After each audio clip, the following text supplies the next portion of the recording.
If from yesterday till today you are just chanting the name of management and TCW, then you are a true CA student. If you are thinking whether you will remember tomorrow what you studied yesterday and today or not, then I say you are a true CA student. And if you are thinking that FR and AFM papers were very easy, how will the audit paper be? Then let me tell you that you are a true CA student. So hello, what's up? How are you all? Welcome all of you to this amazing video where I am going to discuss with you the paper writing tips of audit. I will not only discuss paper writing tips, I will also discuss a mindset so that you will take a lot of confidence with you after this video. Before moving ahead with the video, my request to you is make sure that you mark your attendance on the video with this positivity that whatever happens tomorrow, I am passing this exam. I am passing this exam because now the game is not about the preparation. The game is about the mindset. The one who has a positive mindset, who remains cool and calm, will definitely rock his exam tomorrow. Okay sir, so let's begin with the video. Let's talk to you about audit paper writing tips. First of all, sir, let's talk about the first 15 minutes. In this, I will discuss all those things that I implemented myself, because of which I was able to get exceptions at both the levels. Okay, so this video is more from a point of view of a mentor and a guide. A senior who is guiding his juniors today that brother, now your exam has come. It will be fun to keep these things in mind. First of all, sir, what to do in the first 15 minutes. The first question is compulsory. Out of the remaining 5 questions, you have to select the best 4. Okay sir, now with this, I am sharing with you a smart work that I used to do in my exam, that cheat code. Understand carefully. Does it happen many times that when you are reading the question paper in the beginning, you remember many things? Yes sir, many things click. But you feel that whether these things will click later or not. So what I used to do was to see the environment around me. I used to see how the invigilator is. Okay, if I felt that she is a little lenient, she will not say anything. Okay, she is sweet, meaning she will not bother me much. And seeing the environment around me, I felt that there is no need to worry. So I used to take a pencil and what did I do? I used to write light points on the question paper. I used to write keywords. So then what used to happen when the actual paper writing started? It was more like an open book exam for me, so I will tell you again to think carefully and see the environment around me. If you feel you can do that, you can go ahead with this smart work. Okay sir, then sir, what should be the approach after this? I said approach is the best game. First of all, what do you have to do in the first 1.5 hours? Our best 3 descriptive questions. You have to attempt the best 3 descriptive questions. Now all the children, tell me how much are you going to score in these best 3 descriptive questions? Should I say that your best 3 descriptive questions are okay? They will be of 42 marks. Yes sir, if I say that the best 3 descriptive questions are of 42 marks, you can score somewhere around 60 to 70% in this. Hey, I am not saying 100% that you have to be 100% on audit tips. I am saying can you remember 60%? And if the preparation is a little better, can we score 70% in the best 3 descriptive questions? Yes sir, we can score 60 to 70%. So if I score 60% of 42, it comes out to be 25. Okay sir, this comes out to be 25 somewhere. So I said 25 will come here. If I take 70% of this, then our 70% of 42 comes out to be 29. So somewhere 25 to 29 marks you can collect in your best 3 descriptive questions. That to 25 when your accuracy is 60% and 29 when your accuracy is 70%. Okay sir, now I talk about MCQs, which are going to be MCQs of 30 marks. First of all, how to attempt. I would request you to read the options first, then look at the things related to the option in the case. Why? What happens many times is that people give unnecessary things in the case due to which our brain gets tired quickly. So due to that tiredness, a lot of time is wasted in MCQs. So first read the option, then whatever seems relevant related to the option, there is a need to read it, then how can you read that? Now tell me how much are you going to score in MCQs? How much do you expect to score in MCQs? Should I say that you can score 20 to 24 marks in MCQs? If you get good MCQs. Okay brother, see the option is either right or wrong. If you have gone through the entire course, can I say you can easily make 20 to 24 marks? Yes sir, I am not talking about 30 on 30. I am not talking about 28 marks, not about 26. But if the preparation is a little good then you can score 24, and if the preparation is a little less then you can easily score 20 marks. Yes sir, you can score 20. Can I score 20 or not? Yes sir, you can score 20. There is no problem. And if I talk about the remaining 2 questions for which your preparation is not that good, can you score 30 to 40% here?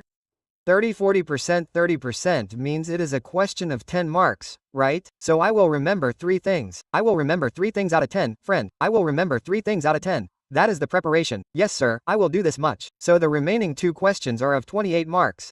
If I score 30% of 28, then how much do I get? I get 8 marks. Yes sir, I get 8 marks. And if I make 40% of 28 then it gives 11 marks. Now all the students do the total of this and tell me how much they get. Then you will know the range of how much you can score comfortably. 25 plus 20 plus 8 becomes 53 marks. And if I make 29 plus 24 plus 11, then it gives you 64 marks. That is, friends, always keep one thing in mind, sir. This time FR and AFM papers were easy for you. Yes, sir, somewhere very easy PG papers were there. So you will never face any problem in scoring marks there, and in audit I believe that most of the students will need only 40 to pass here. So I am requesting you only one thing, that if you keep your positive mindset, if you remain a little cool and calm, you can easily score in the range of 53 to 64. I am not talking about toppers here who play with 80% to 90% accuracy. We are not talking about them right now. We are not talking about rankers at all. Here we are talking about average, that brother, if you score 30% here, if you score 60% here, and even if you are scoring 20 to 24 marks in MCQs, still you can score really good marks. Even if you score 18 marks here, you are still getting 50 marks here. If you score even 20 marks here, if I take it instead of 20-24, if you say, I make it 18-20 marks, even then if you look carefully here, you can easily reach 31 plus 29 to 60 marks. What is 25 plus 18? 43, 51 to 60 marks. Even now you can score easily. Are you getting confidence? Are you getting a good feeling? I am getting it, sir. Let me tell you, the paper is of 118 marks. Is it very tough to score this much? I would say no. If you keep a cool and calm mind, you will easily remember things in the exam. Everything will be fine. Okay, sir. Now, sir, let's talk about some presentation tips. Understand carefully, quickly. Now I have gained confidence. Now, sir, tell me what to do. Now I have full confidence. Tell me what to do. If you have not liked the video yet, then do give it a like. First of all, let's talk about professional ethics. So the marking scheme, etc. of this last time we have seen a little bit on some channels of Assisi.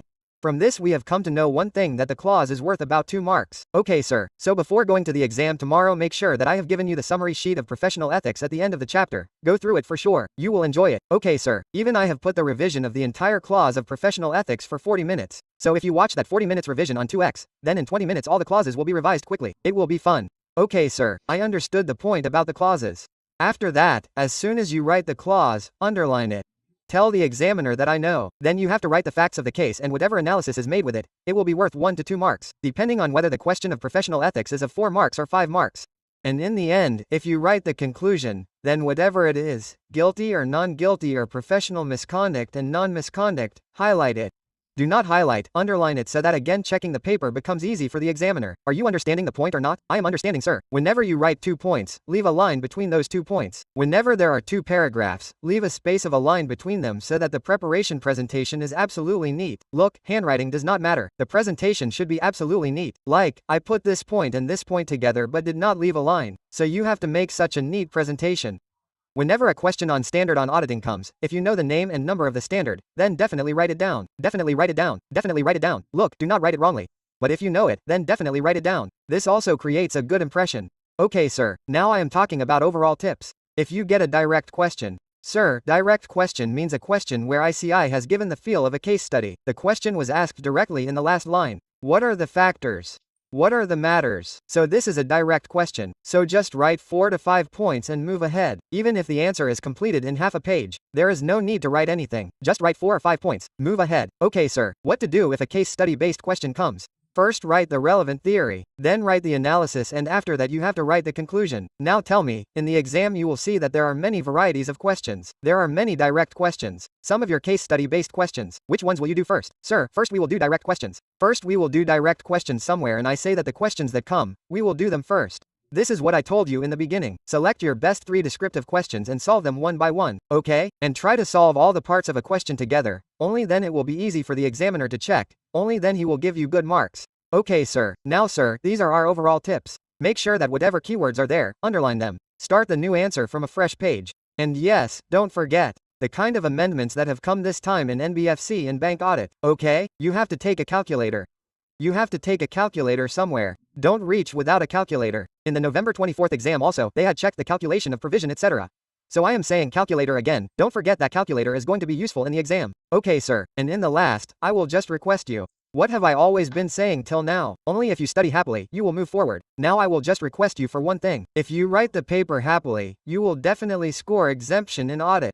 Definitely you will score exemption in audit, and now you must be seeing that it is not difficult. It is not difficult. If you have 60 to 70% accuracy in the best 3 descriptive questions, if you score 18 to 20 marks in MCQs and score 30 to 40% in the remaining questions, then you can easily reach exemption. And if you keep this positivity in yourself that I will score exemption, you will do it. Definitely you will do it. I had said one thing in the beginning. What, sir? If you are thinking that whatever you studied yesterday and today, you will not remember it in the exam, then you are a true CA student. So I will say that this is true. I also used to think that whether I will remember it in the exam or not. But my mother always tells me that whatever you prepare, it is being stored somewhere in the storage space where it is being stored. We have not taken it from any third-class company. It is given by God. And when God has given a good storage space, then there is only one way to activate that storage space: stay positive, stay useful, and that storage space will do its work tomorrow. All the things that you have kept in mind, all the things that you have learned, you will remember them all tomorrow. You just have to believe in yourself. I am telling you the cheat code. I am telling you the cheat code. If you want that whatever things you have studied till now can be remembered in the exam tomorrow, have faith in yourself. Remember Shubham sir had said that whenever you get any tension, then keep your hand on your heart and say all is well and trust me all will be well. Trust me all will be well. So wishing you the best for tomorrow's exam. Make sure you make a commitment to yourself by commenting make sure that I will definitely score an exception in audit. I will definitely score 60 plus in audit. So I will get an exception in audit, and trust me it will make me very happy. And this is the positivity.